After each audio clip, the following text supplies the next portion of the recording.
एसटीच्या राज्यव्यापी संपाचा आज 9वा दिवस आहे। संपावर असणाऱ्या रोजंदारी कामगारांवर आता सेवा समाप्तीचा इशारा एसटी महामंडळाने दिलाय।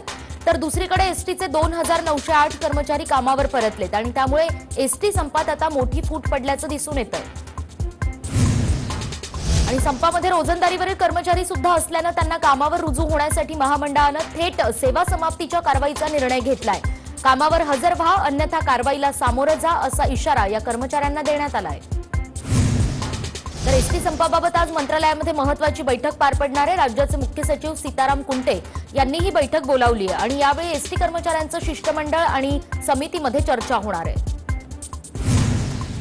एसटी कर्मचाऱ्यांच्या निलंबनावरून केंद्रीय राज्यमंत्री भारती पवार यांनी मध्यस्थी केली आहे। भारती पवार यांनी मुख्यमंत्री उद्धव ठाकरेंना पत्र लिहून कर्मचाऱ्यांचं निलंबन मागे घेण्याची विनंती केली आहे। तर एसटी संपाचा तिढा कायम आहे आणि एसटी कर्मचाऱ्यांच्या याचिकेवर 22 नोव्हेंबरला पुढची सुनावणी होणार आहे। राज्य सरकारच्या समितीसमोर एसटी संघटनेने बाजू मांडावी असे आदेश हायकोर्टाने दिले। अमरावतीतील संचारबंदी उठवण्याबाबत आज संध्याकाळी निर्णय होणार आहे। दुपारी 2 ते 5 मध्ये संचारबंदीत शिथिलता येण्याची शक्यता आहे। तर आज दुपारी 3 नंतर अमरावतीमधली इंटरनेट सेवाही सुरळीत होण्याची शक्यता आहे।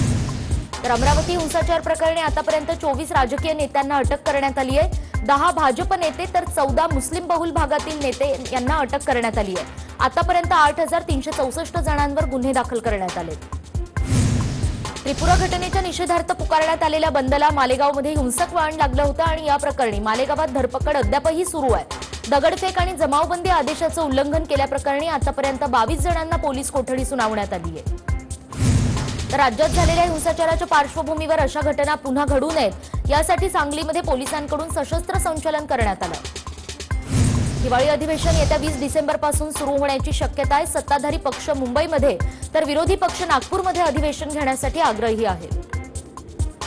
आणि सिंधुदुर्गमध्ये आज जिल्हा नियोजनाची बैठक पार पडतेय। या बैठकीला शिवसेना आणि भाजपचे नेते एकाच व्यासपीठावर येणार आहेत। त्यामुळे जिल्हा नियोजन समितीची ही बैठक वादळी होण्याची शक्यता आहे।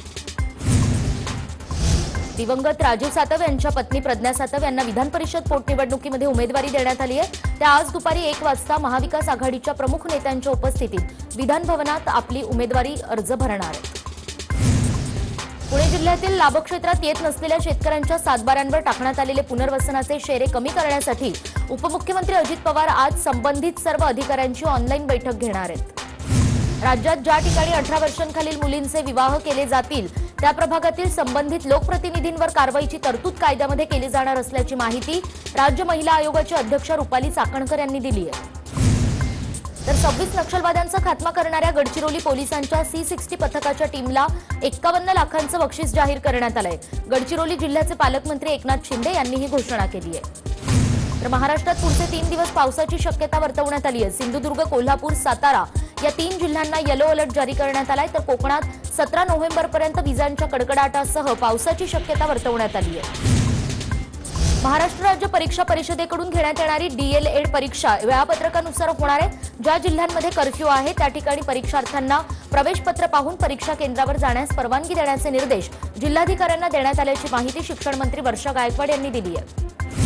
राज्य शासनाने अनुदानित महाविद्यालयांमधील 370 प्राचार्य आणि 2088 सहाय्यक प्राध्यापक या संवर्गातली रिक्त पदं भरण्याचा निर्णय घेतलाय आणि त्यामुळे या रिक्त पदांवर निवड झालेल्या सर्व प्राध्यापकांचं वेतन हे 2022-23 या शैक्षणिक वर्षापासून सुरू करण्यात येणार आहे। औरंगाबाद पैठण राष्ट्रीय महामार्गाची रुंदी 5 मीटरने वाढवण्यासाठी मंत्री नितीन गडकरी यांनी सकारात्मक प्रतिसाद दर्शवलाय अशी माहिती पालकमंत्री सुभाष देसाई यांनी दिली आहे। मंत्री अशोक चव्हाण यांनी केंद्रीय मंत्री नितीन गडकरी यांची भेट घेतली। यावेळी नांदेड हैदराबाद ग्रीनफील्ड रस्ता आणि औरंगाबाद पुणे रस्त्यांच्या कामाबाबतही चर्चा झाल्याची माहिती अशोक चव्हाणांनी दिली आहे। 94वे अखिल भारतीय मराठी साहित्य संमेलन येत्या 3, 4 आणि 5 डिसेंबरला नाशिकमध्ये होत आहे आणि याच पार्श्वभूमीवर पालकमंत्री छगन भुजबळ यांनी साहित्य संमेलनाच्या तयारीसंदर्भात आढावा बैठक घेतली आहे। सोलापूर विधान परिषदेसंदर्भातील याचिका हायकोर्टाने फेटाळली आहे। अपेक्षित मतदार संख्या नसल्यानं निवडणूक आयोगाने सोलापूर वगळता राज्यात निवडणुका निश्चित केल्यानं याचिका दाखल करण्यात आली होती।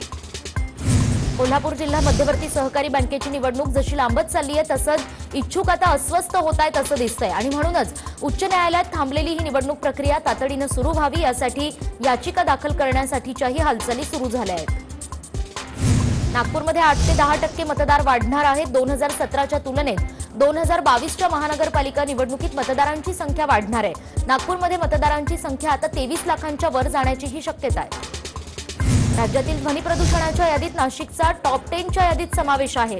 नाशिकमध्ये दिवसाला जवळपास 75.2 डेसिबल तर रात्री 68.2 डेसिबल पर्यंत ध्वनी प्रदूषण होत आहे। नांदेड रेल्वे स्थानकावरून आता 5 नव्या रेल्वे आजपासून सुरू करण्यात आल्या आहेत। पंढरपूर निजामाबादसाठी 2 फेऱ्या तर निजामाबाद पुणे दौंड आणि निजामाबाद ते बिदर ते नांदेड दरम्यान ह्या रेल्वे धावणार आहेत। नाशिकमधील सिटीलिंक बस सेवेला नाशिककरांचा चांगला प्रतिसाद मिळतोय। या माध्यमातून पालिकेला 5 कोटींचं उत्पन्न मिळालंय आणि 25 लाख प्रवाशांचा टप्पा सिटीलिंक बसनं पार केलाय। निसर्गरम्य माथेरानची सैर आता लवकरच ई-रिक्षातनं करता येणार आहे। पारंपरिक हात रिक्षा बंद करून त्याऐवजी पर्यावरणाभिमुख रिक्षा चालवण्यासाठी मोठ्या प्रमाणावर प्रयत्न सुरू आहेत आणि पुढच्या आठवड्यात या संदर्भात बैठक होण्याचीही शक्यता आहे। एसटी कर्मचाऱ्यांच्या संपात सहभागी झालेल्या सिंधुदुर्गातल्या 17 कर्मचाऱ्यांचं निलंबन करण्यात आलं होतं। यामध्ये कणकवली आगारातील निलंबन झालेल्या 5 कर्मचाऱ्यांचा इतर कर्मचाऱ्यांनी फेटा बांधून निषेध व्यक्त केलाय। नाशिक बसस्थानक परिसरातील रसवंती चालकांना एसटी कर्मचाऱ्यांच्या संपाचा फटका बसतोय। लासलगाव आगारातल्या निफाड बसस्थानक परिसरातील रसवंती चालकाचे ऊस पडून राहिल्यानं मोठं नुकसान झालंय। कृषी पंपाच्या वीज बिलांमधून थकबाकी मुक्त होण्यासाठी पश्चिम महाराष्ट्रातील 12,50,000 शेतकऱ्यांच्या मूळ थकबाकीमधील 2,644 कोटी 77 लाख रुपये माफ करण्यात आले। आता शेतकऱ्यांनी किमान चालू वीज बिलांचा भरणा करावा असं आवाहन महावितरणकडून करण्यात आलंय।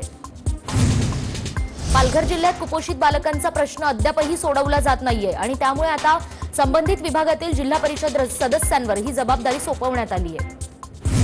अंत्योदय योजनेतील आणि प्राधान्य कुटुंब योजनेतील लाभार्थ्यांना गहू आणि तांदूळ विनाशुल्क मिळतं। मात्र आता हे धान्य नोव्हेंबर अखेरपर्यंत मोफत मिळणार आहे आणि त्यानंतर मात्र विकत घ्यावं लागणार आहे। दसऱ्यापूर्वी सुरू झालेली आंबिया बारच्या संत्र्यांची आवक कळमना बाजार समितीमध्ये वाढली आहे। दर्जेदार संत्र्याला चांगला भाव मिळतोय। कळमन्यामध्ये संत्र्याला सध्या 18 ते 25 रुपये किलोचा भाव मिळतोय। शेती उत्पन्न बाजार समितीच्या गुळ मार्केटमध्ये 1 किलो गुळ बॉक्सच्या वजनावरनं सोमवारी खरेदीदारांनी सौदे बंद केले। मात्र चर्चेच्या गुऱ्हाळानंतर अखेर बाजार समितीमध्ये गुळ सौदे सुरू झालेत। आणि नांदेडमध्ये तुळशी विवाहासाठी लागणारं साहित्य खरेदी करण्यासाठी नागरिकांनी मोठ्या प्रमाणात गर्दी केलेली पाहायला मिळाली। वाशिममध्ये गेल्या 4 ते 5 दिवसांपासून ढगाळ वातावरण असल्यानं तुरीच्या पिकावर किडीचा प्रादुर्भाव वाढलाय। तसंच फुले गळण्याचं प्रमाणही वाढलंय, त्यामुळे उत्पादन घटण्याची भीती व्यक्त केली जाते। कर्नाटकमध्ये पेट्रोल आणि डिझेल स्वस्त झाल्यानं महाराष्ट्राच्या सीमा भागातल्या पंपांचं कंबरडं मोडलंय। 1 नोव्हेंबरला घेतलेला तेलाचा साठा अजूनही संपलेला नाही, तर मिरज आणि जत तालुक्यातील पंपांवर तर विक्री पूर्णतः थंडावली आहे। आणि राज्यात काल दिवसभरात कोरोनाचे 912 रुग्ण बरेच झालेत आणि 686 रुग्ण नव्यानं आढळलेत आणि 19 कोरोनाबाधित रुग्णांचा मृत्यू झालाय। तर राज्याचा रिकव्हरी रेट सध्या 97.64% इतका आहे। लसीकरणाचा वेग वाढवण्यासाठी नागरिकांच्या दृष्टीनं सोयीस्कर वेळा, भौगोलिक सर्वेक्षण यासारख्या उपाययोजनांवर आरोग्य विभाग सध्या भर देत आहे। नागपूर महानगरपालिका हद्दीत 10 लाख नागरिकांनी कोरोना लसीचे 2ही डोस घेतले, तर 87% नागरिकांनी लसीचा पहिला डोस घेतलाय। तर नागपूर शहरात 166 केंद्रांवर लसीकरण सुरू आहे। भारतीय क्रिकेट संघाचा फलंदाज पृथ्वी शॉ यानं शिर्डीतील साई दरबारी हजेरी लावत साईंचं दर्शन घेतलंय आणि यावेळी त्याला पाहण्यासाठी क्रिकेट प्रेमींनी मंदिर परिसरामध्ये गर्दी केली होती।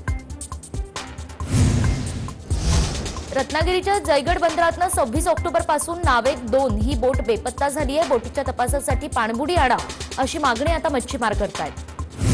उस्मानाबाद जिल्ह्यातील शेतरस्ता अदालतीला शेतकऱ्यांनी मोठ्या प्रमाणात प्रतिसाद दिलाय।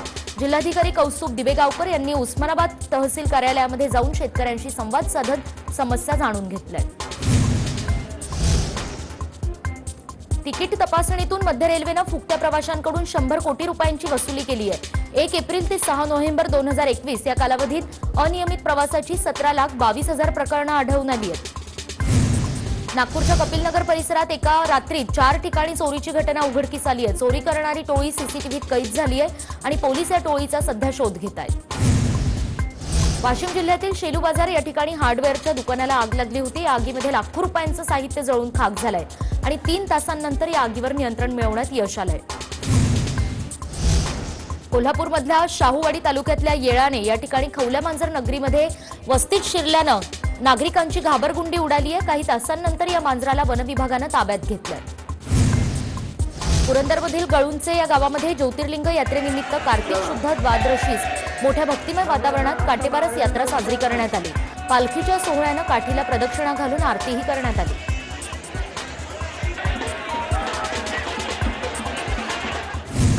कार्तिकी एकादशी निमित्त वाशिममधल्या पद्मतीर्थ मंदिरात आकर्षक सजावट करण्यात आली होती।